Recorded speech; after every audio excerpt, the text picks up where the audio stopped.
Assalamu alaikum wa rahmatullahi ta'ala wa barakatuh. My name is Ahhad Iqbal, and I am the Events and Marketing Coordinator at Ummah Community Clinic. First and foremost, I'd like to say that I'm both blessed and honored to be speaking to you all today alongside very noble and beautiful guests, mashallah. Now, it is no secret that this Ramadan is unprecedented. We may be used to congregating with the community in our Tarawih prayers. We may be used to the beautiful iftars with our friends and our families. We may be used to the khatams and the social atmosphere that enhances our Ramadan experience. So today I want to dedicate my community message towards community building in light of this pandemic. Now, we must acknowledge that we are still a part of something bigger. Just because we can't see each other or be near each other anymore, that doesn't mean that we can't still engage with the rest of the community.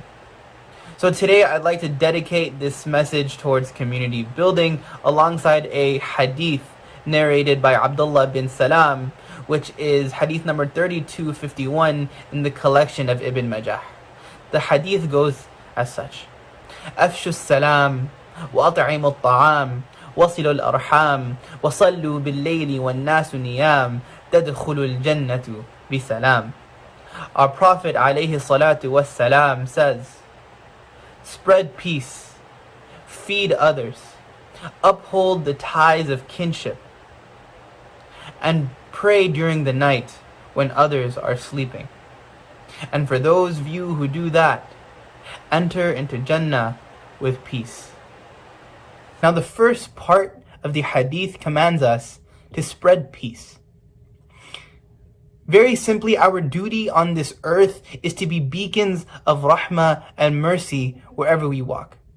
One of Allah's favorite characteristics that He likes to see from His creation is to be merciful and compassionate to all other parts of the creation. So this Ramadan, even though we can't physically see each other, let's open our contact lists and catch up with people that we haven't talked to in a long time. Let's ask them for their well-being. Let's see how their families are doing. Just because we are physically distancing, let's not socially distance, because innately we are social creatures, and we possess a beautiful ability to care, to genuinely empathize with one another. Let's not forget about that during these times. So let's call, let's text, let's Zoom call, because that is the best that we can do right now. The second part of the hadith says, وَأَطْعِمُوا الطَّعَامِ, and feed others. This virus has caused tremendous strife and economic uncertainty across many in our community and beyond.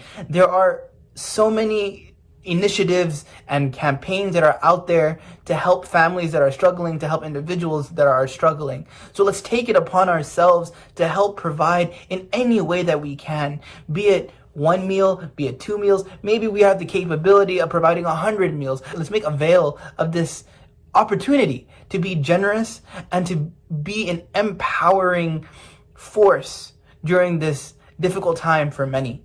Let's uplift a student and maybe help their rent costs. And the third part of the hadith goes, وَصِلُوا الْأَرْحَامِ, and enjoying the ties of kinship. During this quarantine, we've probably been confined to our homes for well over a month now. And in this Ramadan, let's make a commitment to our families. Let's make a commitment to making the home a place of nourishment, of spiritual, of emotional nourishment. This is a golden opportunity to perhaps get off our chests the awkwardness of having deep conversations. Let's gather around the dinner table and have real deep conversations, and try to push ourselves to love one another and make the home a healthy space, an empowering space, a loving space. And the fourth part of this hadith goes, وَصَلُّوا بِاللَّيْلِ وَالنَّاسُ نِيَامٌ. And when the people sleep, you stand up and pray. Now the first three parts of the hadith primarily dealt with dealing with other people. On a general level of just who we are innately, we're supposed to be spreading peace, afshu salam.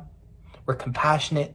We're supposed to be merciful to the creation around us. The second part of the hadith said, وَأَطْعِمُوا الطَّعَامَ, feeding food, looking out for one another, and providing resources wherever and however we can. Third part is bringing it back home, making sure our homes are healthy spaces, are empowering spaces.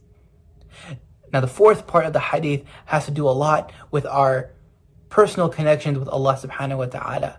It is in this month of Ramadan where we use وَصَلُّوا بِاللَّيْلِ وَالنَّاسُ نِيَامٌ, when the people are sleeping, that we stand up and we pray to Allah subhanahu wa ta'ala, and we pray that this virus goes away from us, that this virus becomes a thing of the past, that those families that are suffering no longer have to go through that suffering anymore, and that those that have suffered through this will be met with nothing but Jannah and with peace on the other side in the hereafter.